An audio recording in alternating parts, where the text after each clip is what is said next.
What's up, everyone? This is Spiky Tater, and we are about to get back into our Lord testing with the Dark Elves. This is going to be the part 2 to a 3-set series, and we're starting this one off with Crone Hellebrone. Now, I will say I do like some of our Lord effects.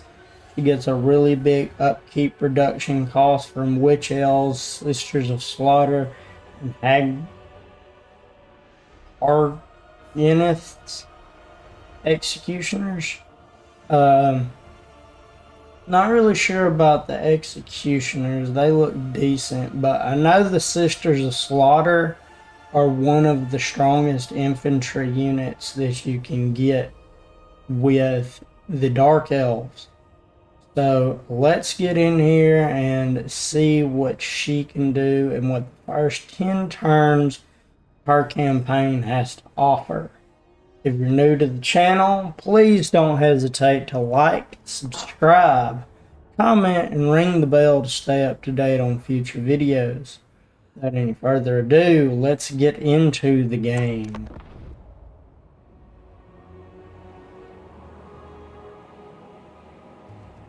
Now we'll go ahead and I stand before you seeking the pleasures of war.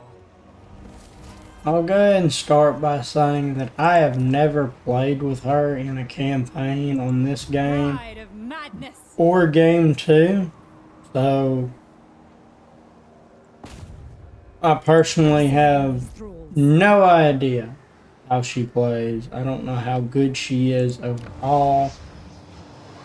I just know that the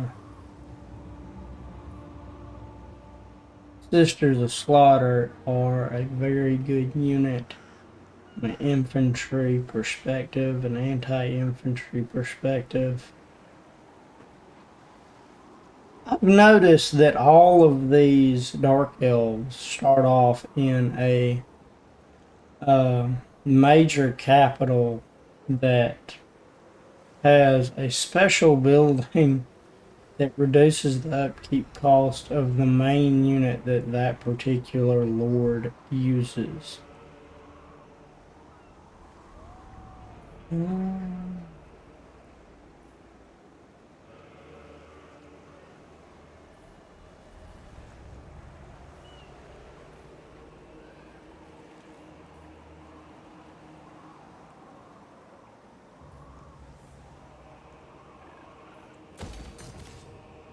Behold my beauty. Jog off. Chill-hearted.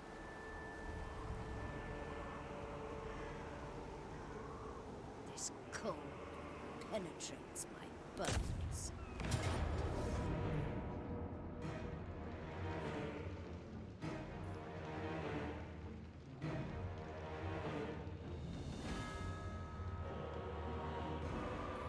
Glorious slaughter. Blood for all.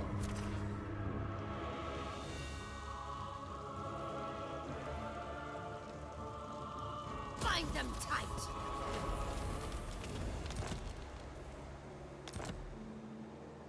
Mistress of Harganet.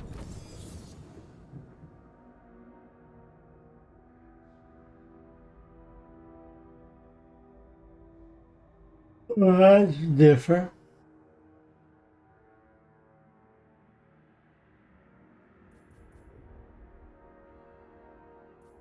She is considered a siege attacker. That is kind of unusual. Lord have mercy, she has a lot of physical resistance.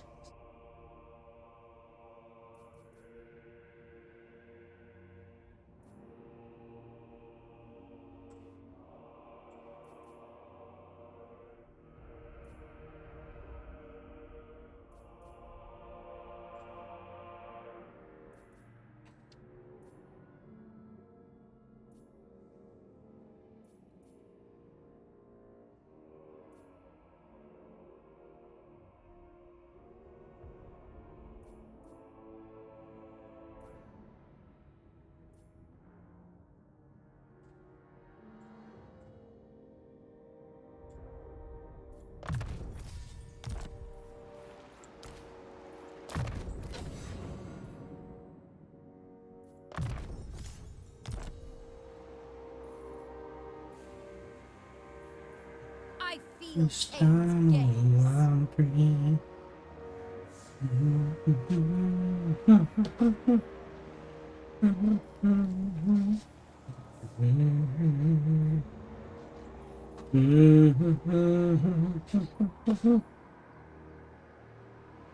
Orcs actually have a pretty decent foothold in this area.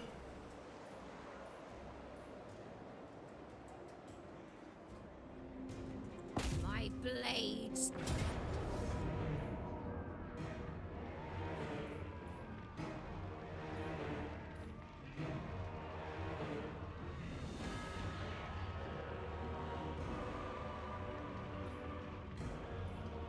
Carnage awaits us.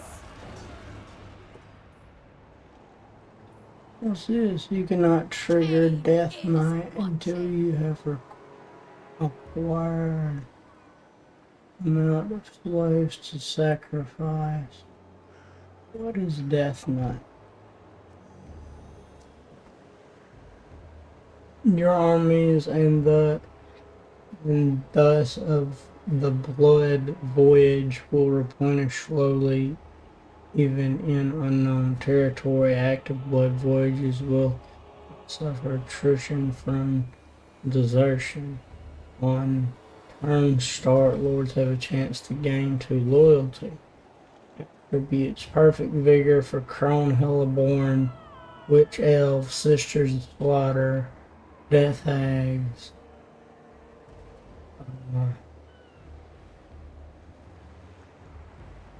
Canaanite assassins and executioners. Those same units get physical resistance 20%. That's pretty good. So now, right now they already got.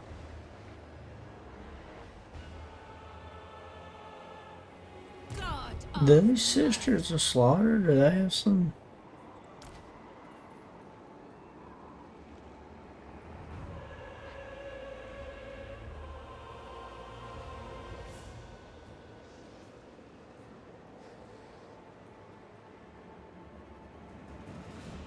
Yeah, they already got 30%.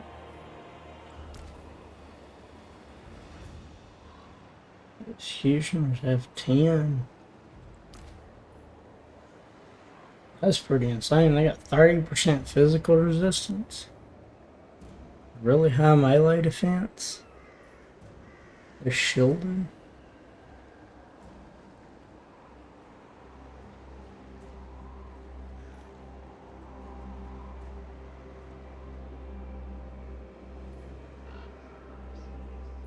Right there.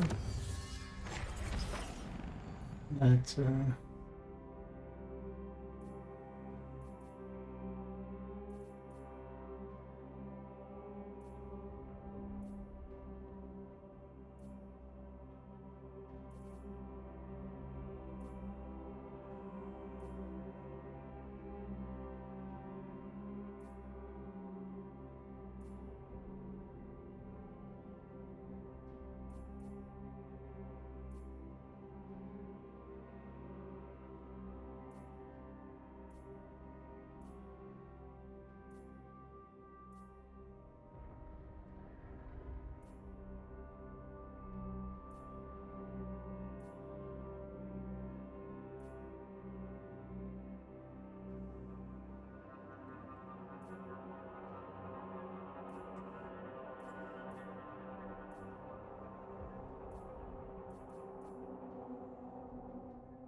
just kind of looking through their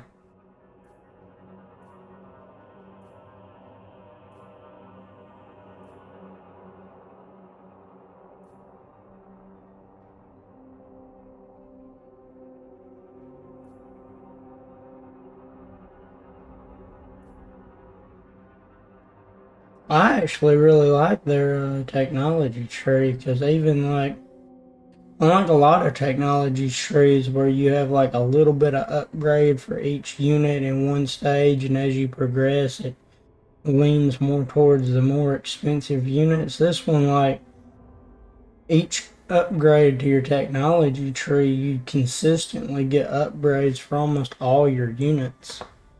So that's pretty nice. And the first one doesn't really do anything for the main units I'm going to be focusing on for her army, but that's okay.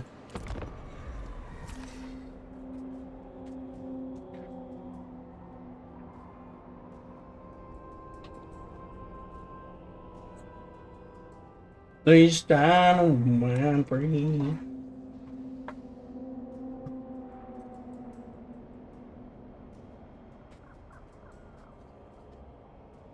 Glorious slaughter. Blood for all.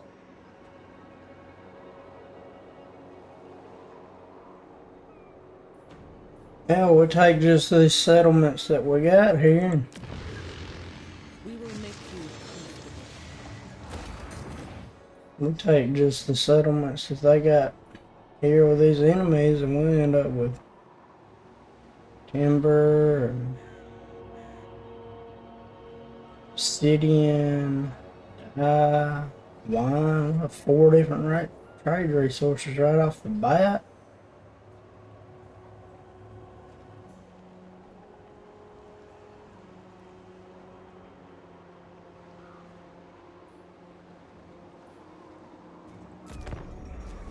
It's pretty good.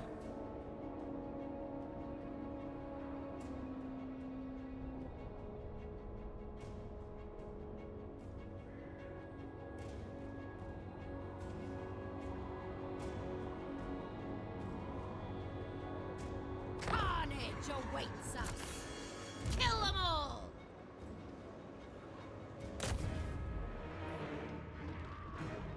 Cain is watching. I rule here now. You have my blades.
Make up a little bit more fire.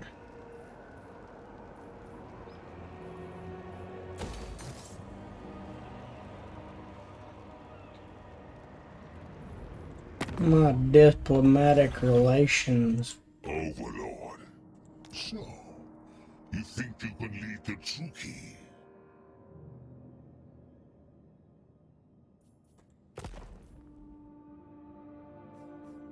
fell sorcery. You would do well to kneel before me.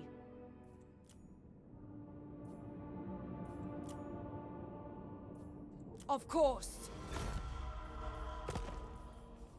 Cruel Dreadlord, what plight do you bring before the Black Court?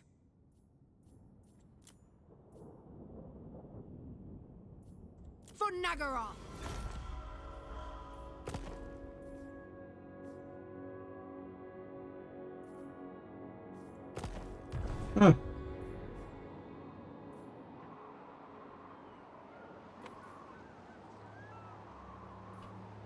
Please down on my brain. I am Cain's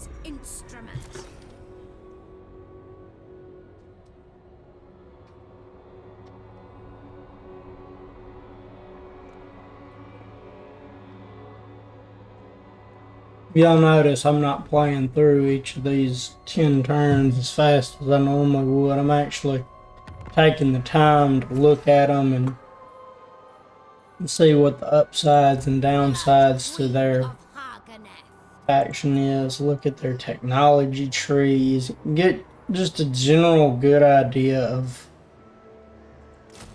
what to expect from the faction overall.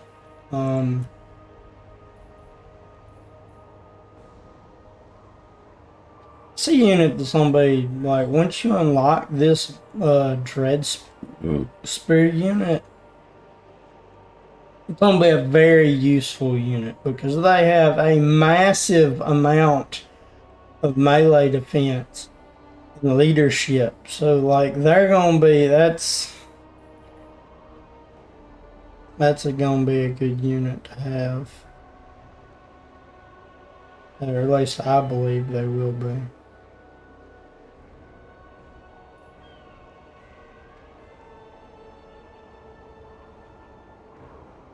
This Regin around Witch Elves unit probably pretty good too.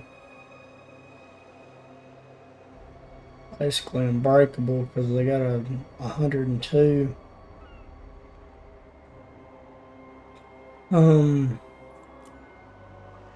Leadership. The Sisters of Slaughter and the Executioners also have really high leadership.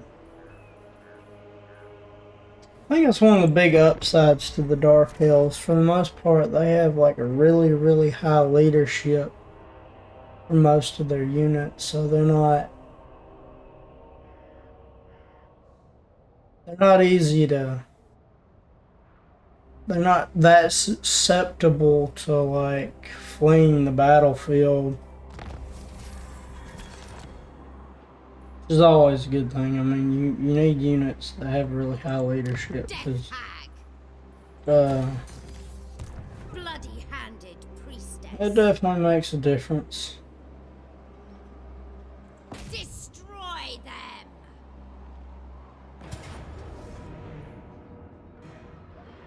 Slash, stab, fight, kill. This place is mine.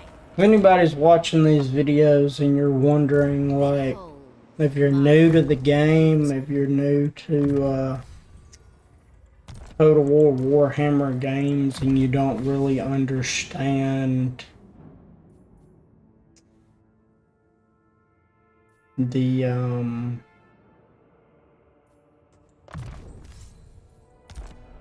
numbers here, if you don't understand, like, I mean, armor, leadership, speed, those are all pretty self-explanatory.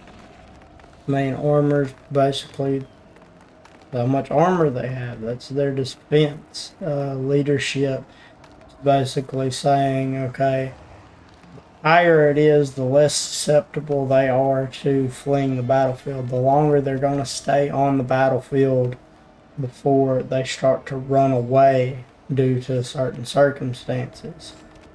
Speed is obviously how fast they can move.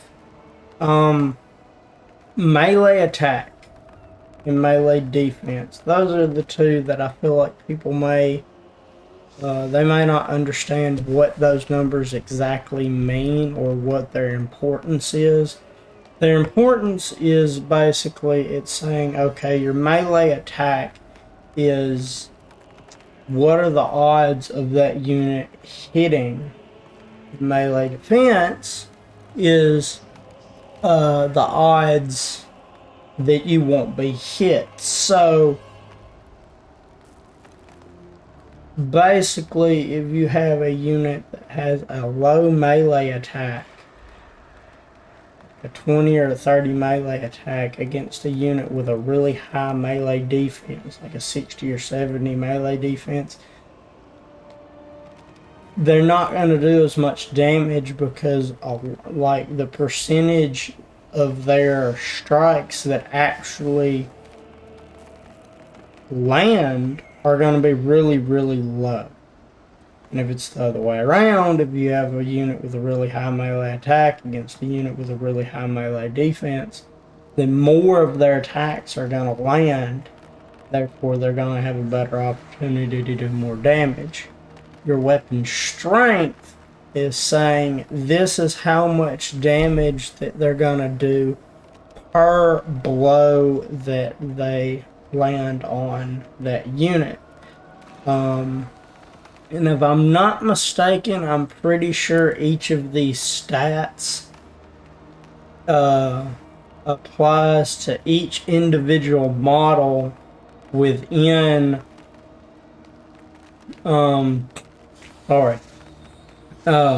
within a unit. So that's kind of why most of the time units that have really good stats, like your higher tier, really powerful units, they typically have they have less models within their units. Because if you had a unit like, and I guess it depends on how familiar you are with each faction, but well, I mean, we can use the Sisters of Slaughter. The Sisters of Slaughter, their unit size is 75 models in a unit. They have pretty good stats. Well, if you had those same stats applied to a unit that had 160 models, it'd be really out of balance, because a unit that's that big, that has that many models, being with those kind of stats, would be very overpowered. Which is why normally the better stats a unit have, the smaller, the less models there are in that unit. This is also why most of your single, like your units that are just a single model, really have high stats, because you couldn't take those stats and apply them to, I mean, even if you just took that unit and made it a unit size of 3. If it's a unit size of 3 and they have those same stats as that unit size of 1, then that's going to be a really overpowered unit. So yeah, that's kind of to explain to newer people what some of these numbers mean and why things are set up the way they are within the game. Which, if you're at all familiar with Total War games, for the most part, most of the Total War games work the same way. They're having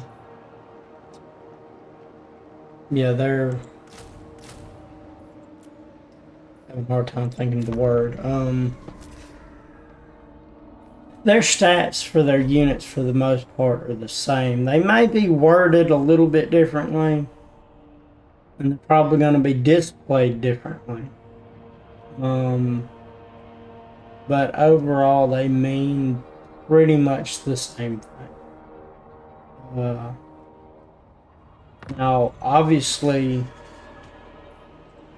Cain's priestess.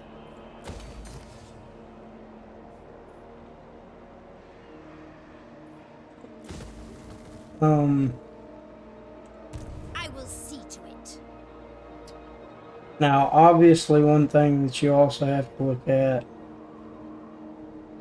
man, that Green Glacier, that's got a huge garrison for what was I trying to say? Something else you need to look at with other games where Total War Warhammer differs drastically from other games is in the fact that you have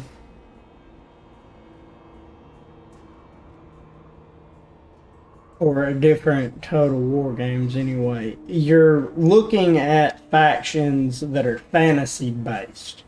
You're looking at a fantasy game unlike realistic type game that's based on historical significance of some sort. Cain's instrument. So, yeah, with that being said, that makes a very big difference. Because you have units that have special traits, you have spells and magic that are applied to the game, you have spell resistances in the game, so you have a lot of different things that are not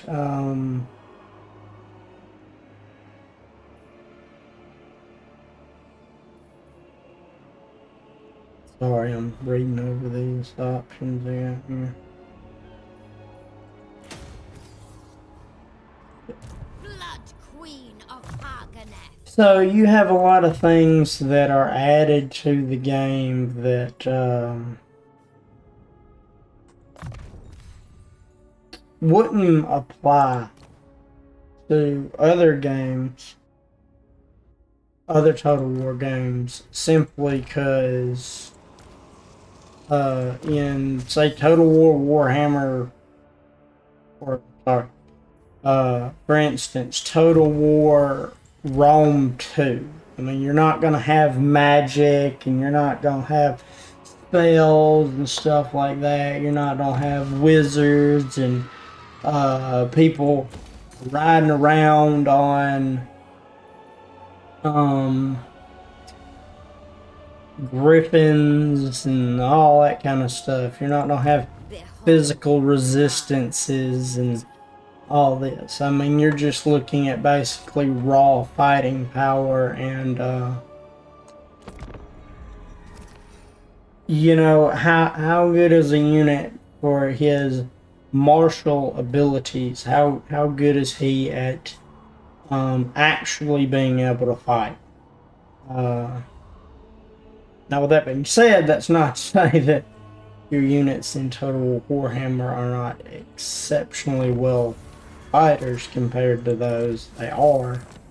Not to mention you have monster units and all that. But it's just a different game in and of itself.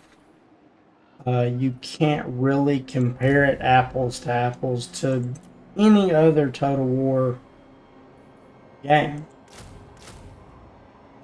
You have to look at it differently from other Total War games because it's a completely different game. It's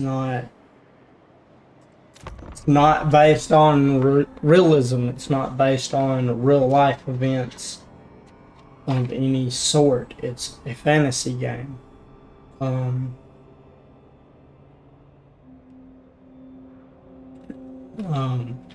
Now, a lot of your units, a lot of all the story behind everything and all that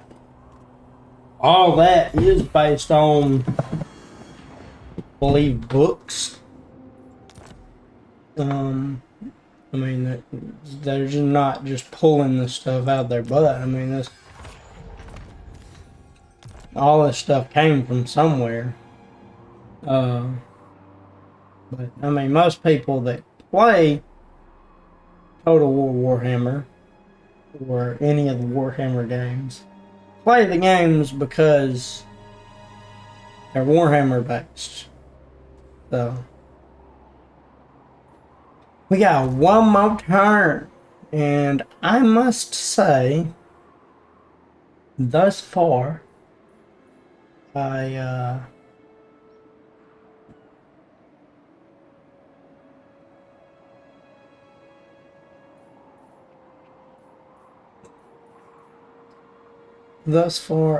do enjoy this campaign. I've never played with this lady before, but thus far, her campaign is very easy.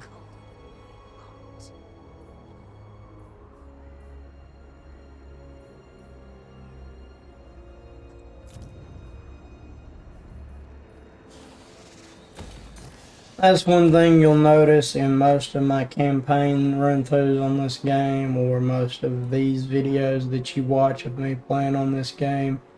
You will probably notice that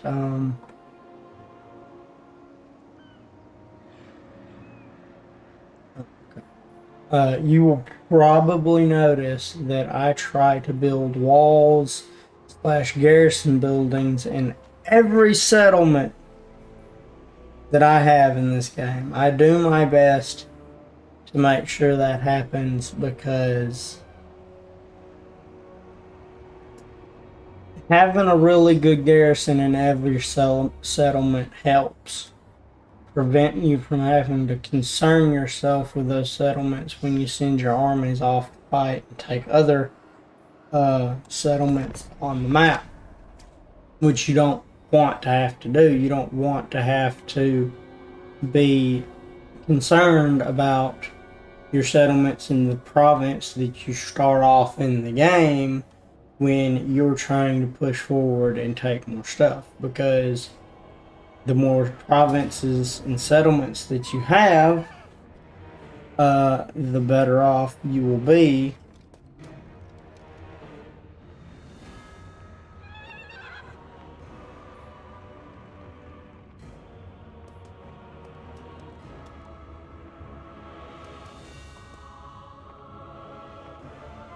That is a, wow, that's a really stout army. Like, holy crap. Cain flows through me.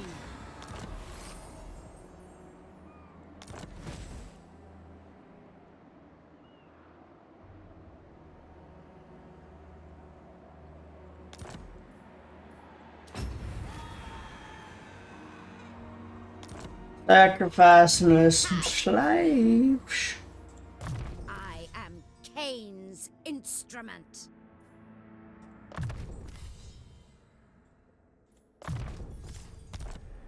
That's something else that I try to do, is I try to get my upkeep reduction cost as low as possible, because that is very important.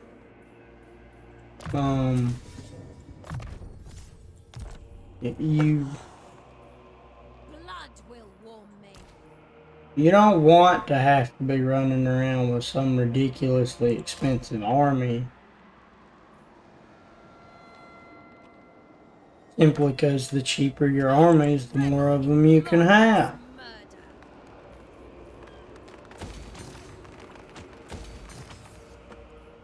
But that is 10 turns Is limitless. with Crone Hellebrone Lokhir. And I must say, he has a relatively easy start. I mean, as you can see, I capped a whole settlement. I mean, a whole province, taking 3 settlements. In the process, I'm about to start capping a 3rd settlement, and it wouldn't be long after that. A 4th settlement. It wouldn't be long after that I'd be able to cap this settlement. You'd have a lot of trade resources. I would assume that, you know, being buddy with a lot of the other dark elf factions in the game, it's not going to be too difficult. She doesn't seem to be having anything that would hold her, that they would have to hold against her. So yeah, I mean, she definitely seems like a solid legendary lord to start off with if you're looking to play as the Dark Elves. I hope y'all enjoyed those 10 turns of our campaign. I hope that gave y'all some useful information if you're looking to play as the Dark Elves. And now we're going to move on to the next legendary lord.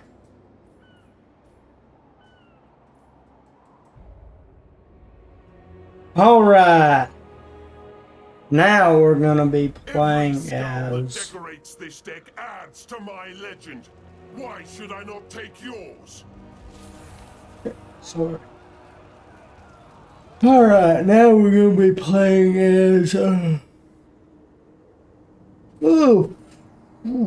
Lokhir Fellheart. Sorceress of Nagaroth. All shall be mine. Again, this is another Dark Elves legendary lord whom I have not had the pleasure of playing with. Well, I am not too familiar with his campaign or how good he is. But from the looks of things, if I had played with him in game 2, it wouldn't have mattered because he starts off in an area of the map that he couldn't have possibly started off in game 2 due to the fact that it did not exist.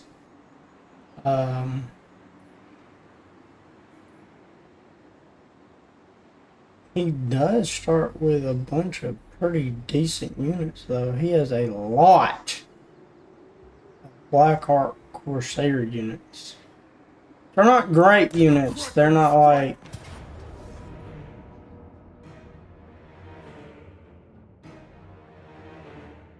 Woo! Oh, me!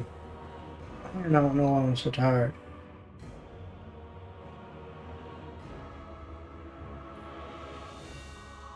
Why is that a Pyrrhic victory? I'm a little confused here.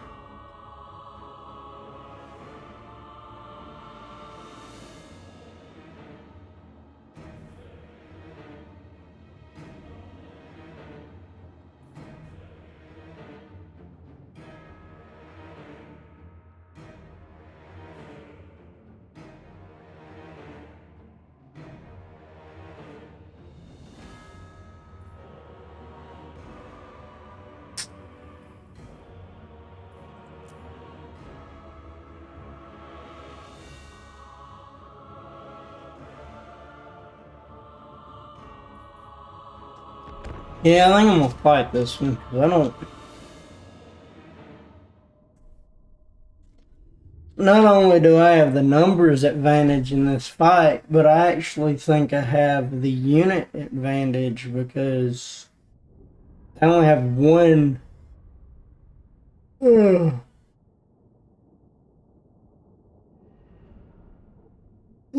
Again, I'm sorry. No, I'm tired. They don't have one good unit.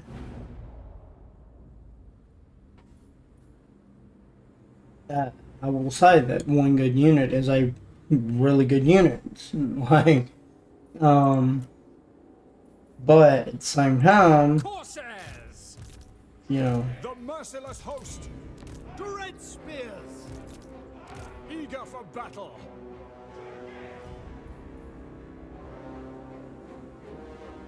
Merciless warriors! Corsair handbows! I actually think I'm gonna play Shell with them. Druki! Summon my ship! Sorceress of Grund! Yes, I will!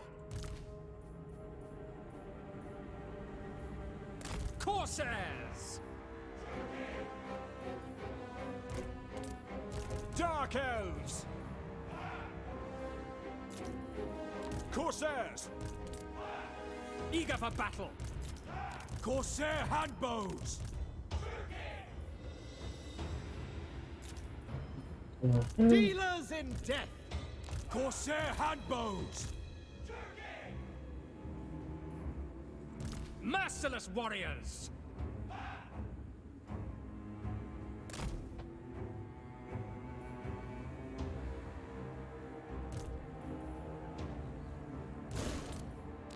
Actually, no, I'm gonna leave him by himself.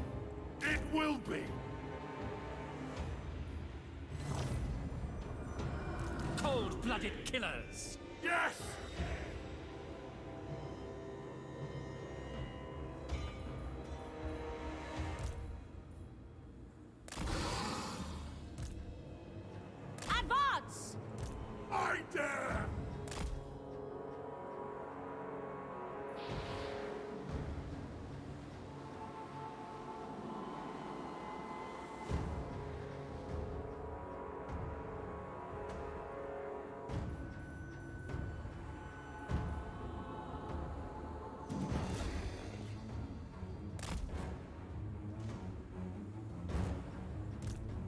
Rothy! Moving out!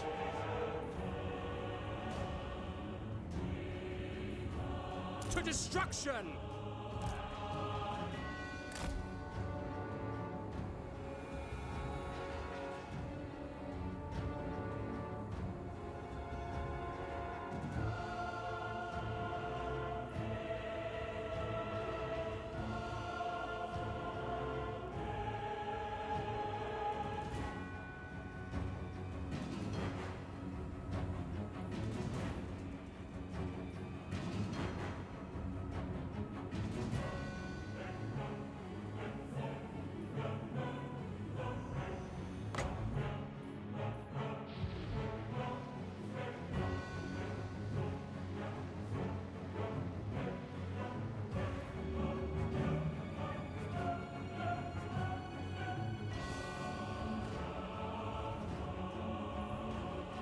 Winds rise!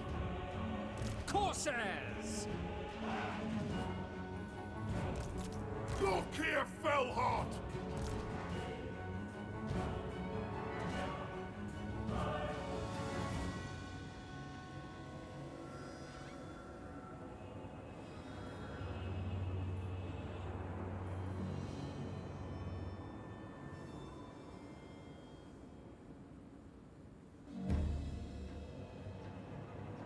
Murder awaits!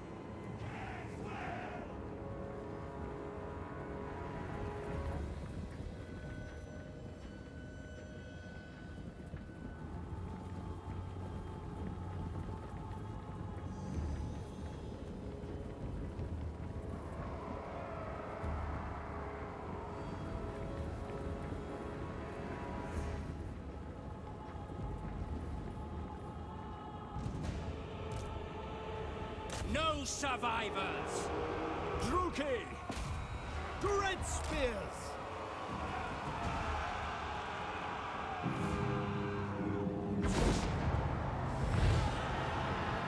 On to slaughter! For the king! Advance, Druki!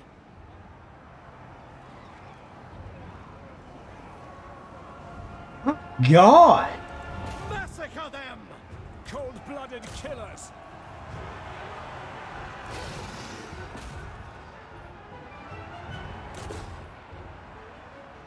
Red blades, dogs! Eager for battle!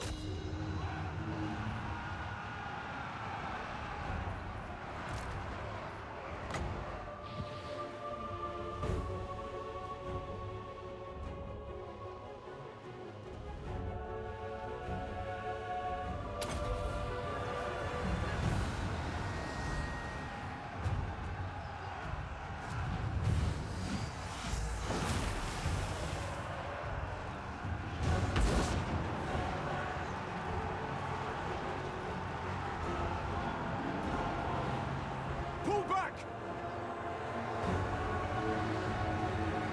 What are you doing?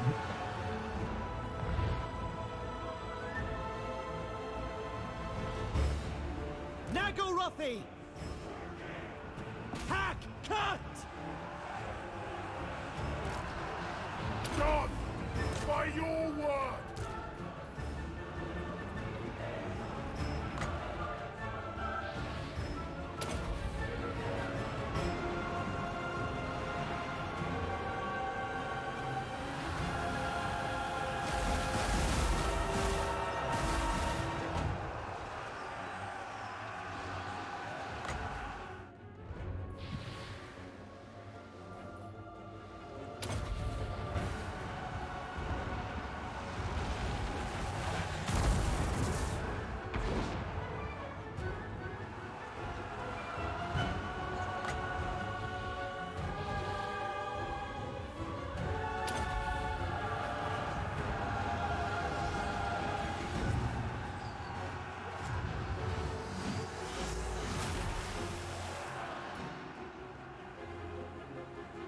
Dark elves!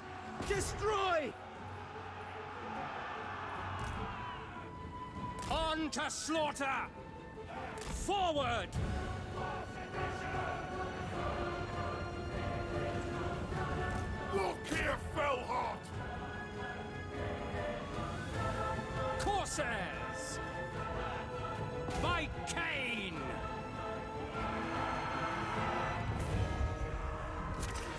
It still ended up being a Pyrrhic victory. I was right though. Then either this depth guard. Well, I mean, depth guard is a really good unit, but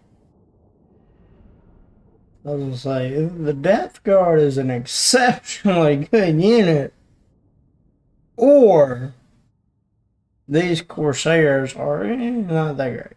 They're supposed to be anti-infantry, but I think he's anti-infantry too. So Enslave them. Lokhir Fellheart. Kraken Lord.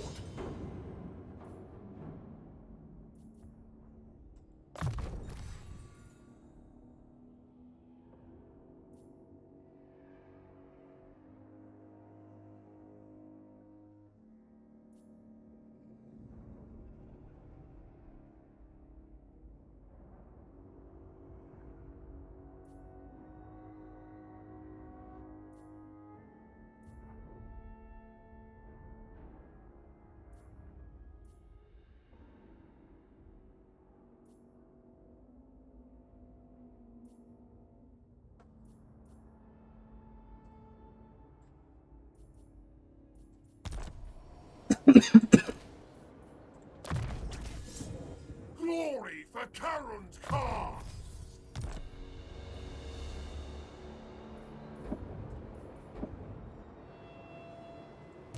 Tyrant of Nagaroth.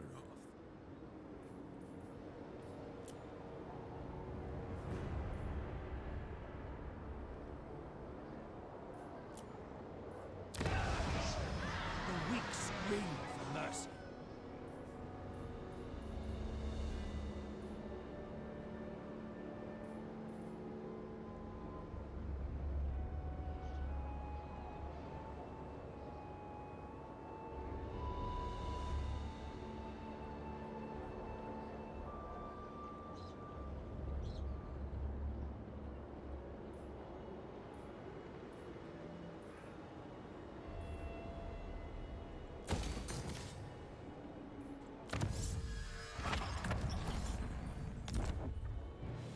I command!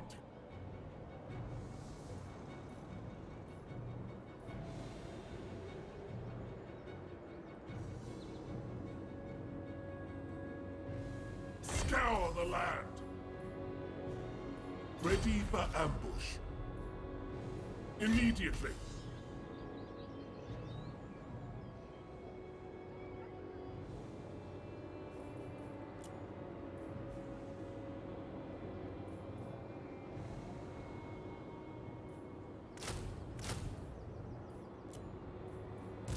Murderous lord.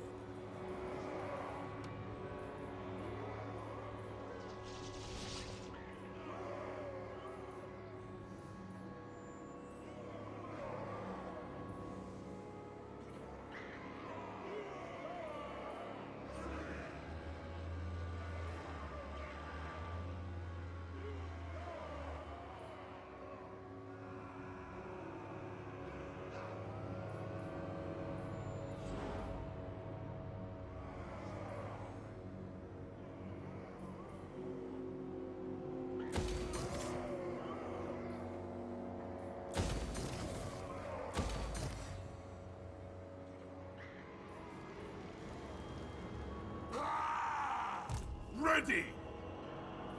it's kind of odd though, because I mean, he seems like he's like a combination of like Dark Elf combined with Vampire Coast. I guess technically all the Dark Elves can use Black Orcs.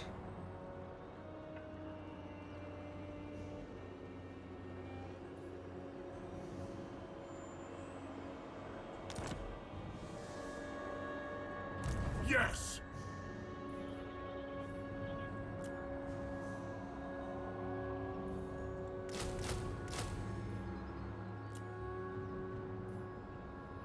The heat is oppressive. I do see him having a much slower start, though.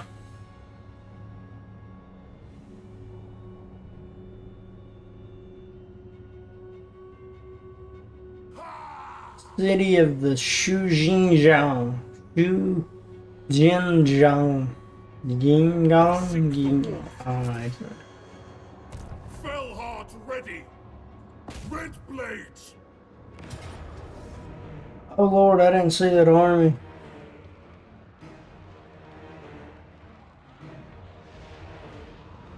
I didn't see that army. Slaughter and enslave!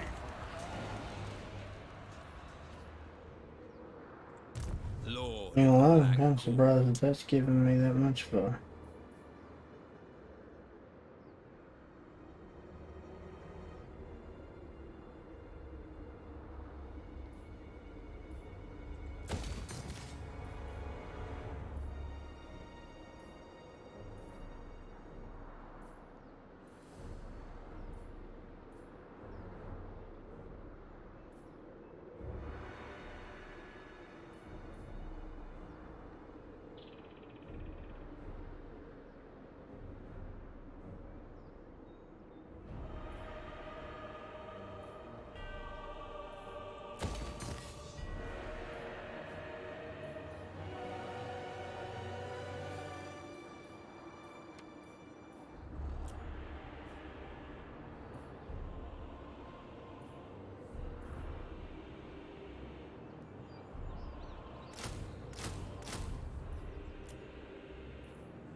It's not bad though that you start off with two armies basically. And you kind of start off with two cities in a way. You have a floating fortress and a regular settlement. So. Brave, fight, plunder! Look at this.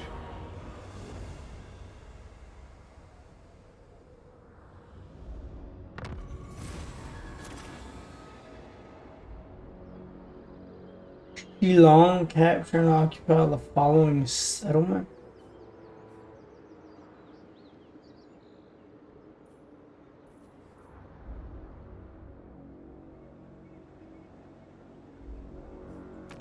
Where is that? Oh!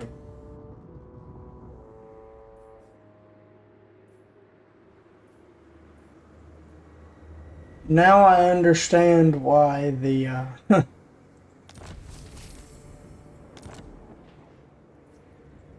the reward for that is so great. Man, this seems like really, really high reward for Cruel seas! capturing a settlement.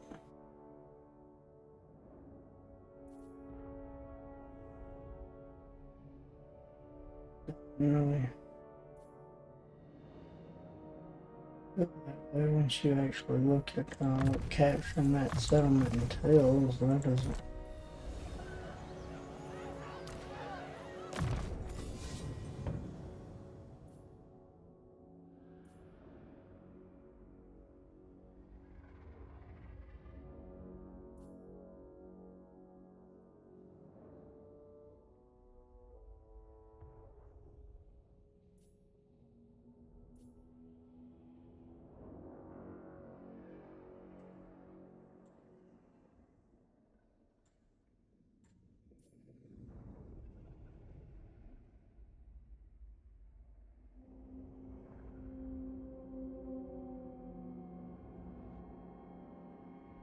Oh my God!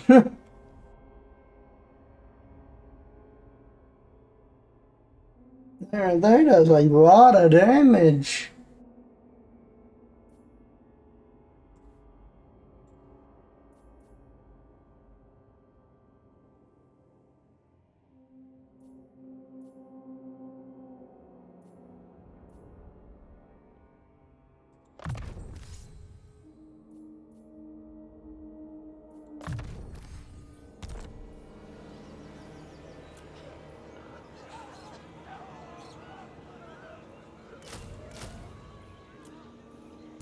Dreadlord.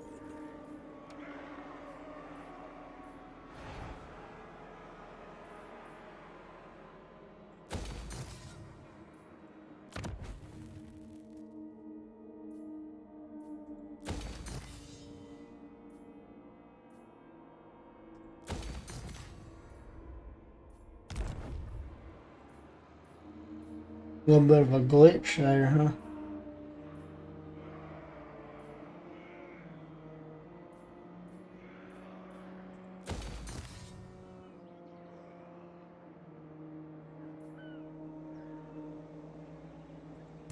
Dreadlord of Nagaroth.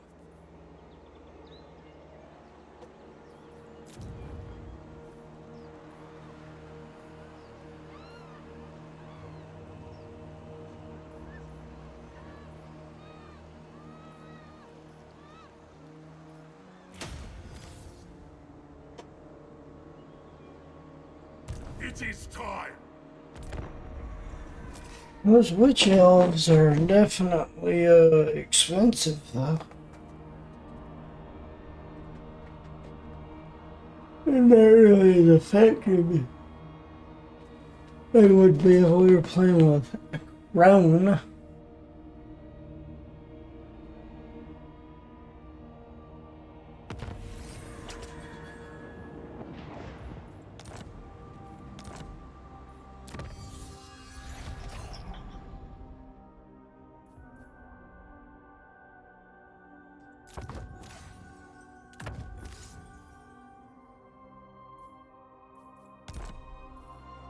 Aboard the Tower of Blessed Dread. Corsairs to me!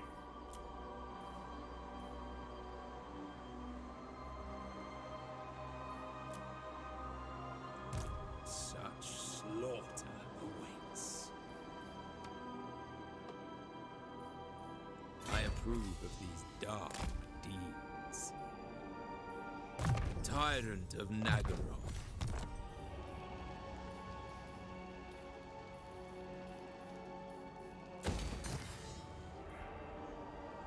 Speak!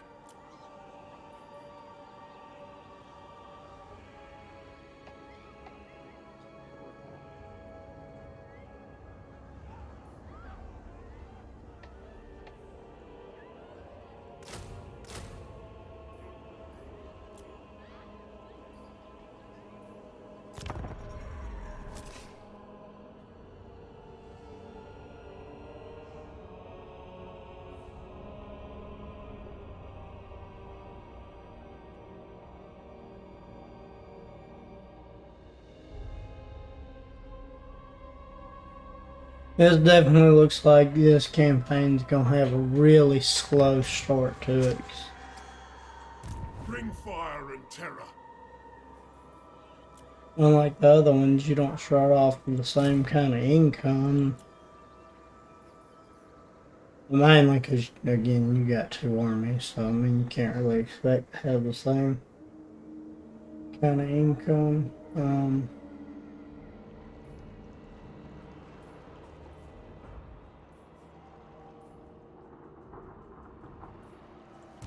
Black-hearted.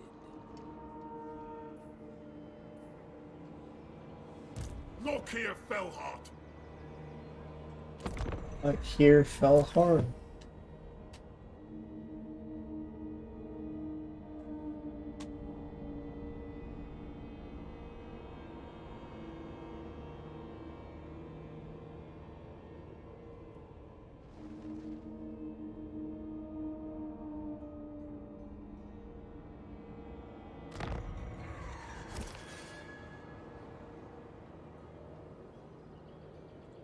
Sacrifices to Mathlan.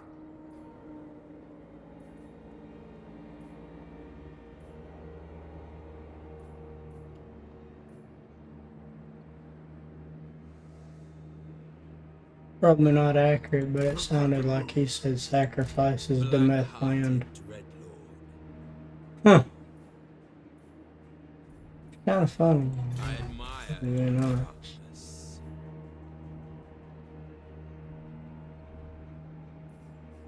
Cruel son.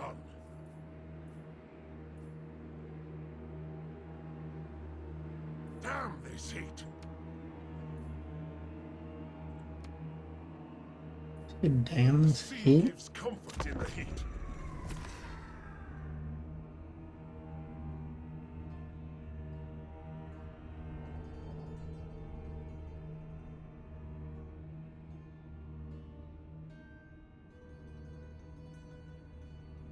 I am the true lord of the sea. You lifeless scum do not impress me. No.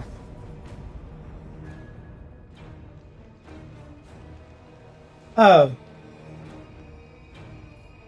Withdraw. So I was kind of like, huh? That little army was.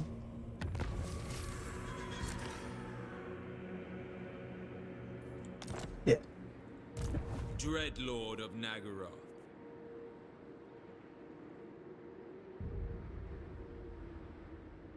Anchors away. Admiral of Kar's fleet. Mathland's rage!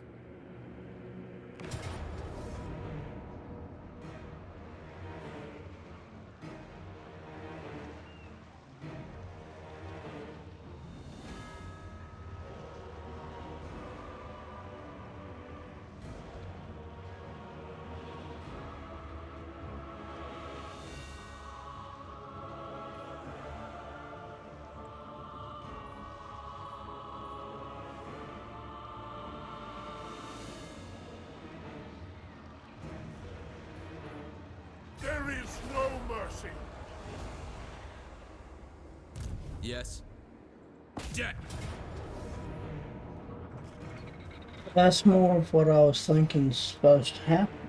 Like,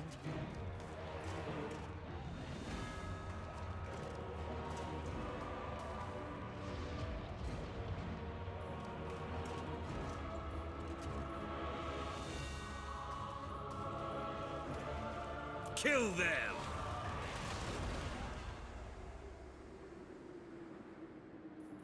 The tower calls.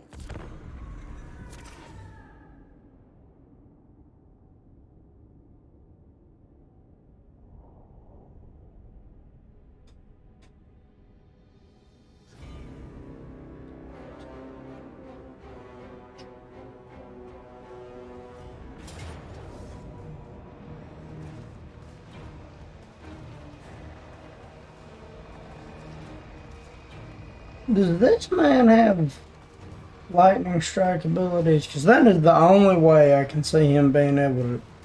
He's only level 1. There's no way he has lightning strike. How are you able to target just that unit? And what the f is that?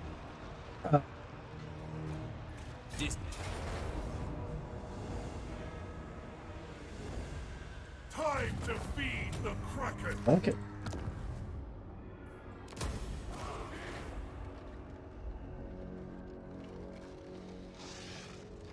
Man doesn't have, can't possibly have Attend lightning strike, next and time. yet he's able to do whatever the he was just doing. I don't understand it at all. It just doesn't make sense.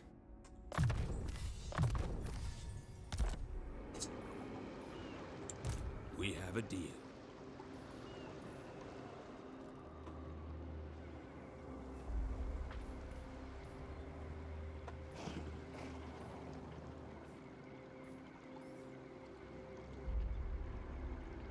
Plotting a course.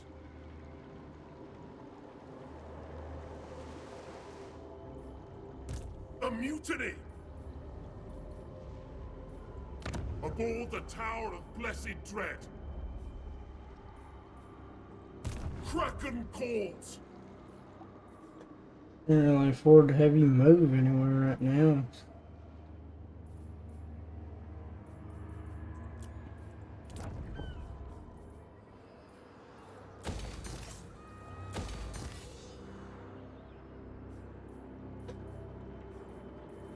I think that's about all the progress we're going to be able to get out of this campaign. I don't really feel like we got very far, to be honest. He starts off in a really tough place, so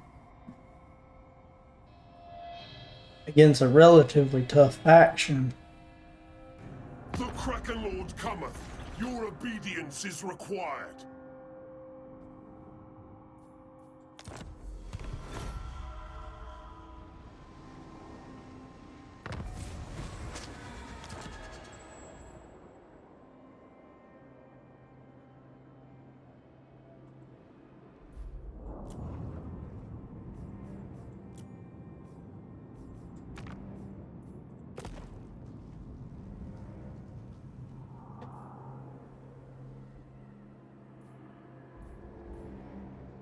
What did I just do?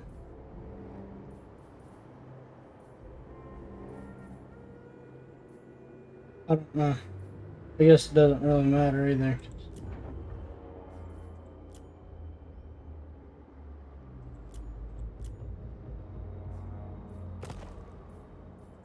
Hated landwalkers.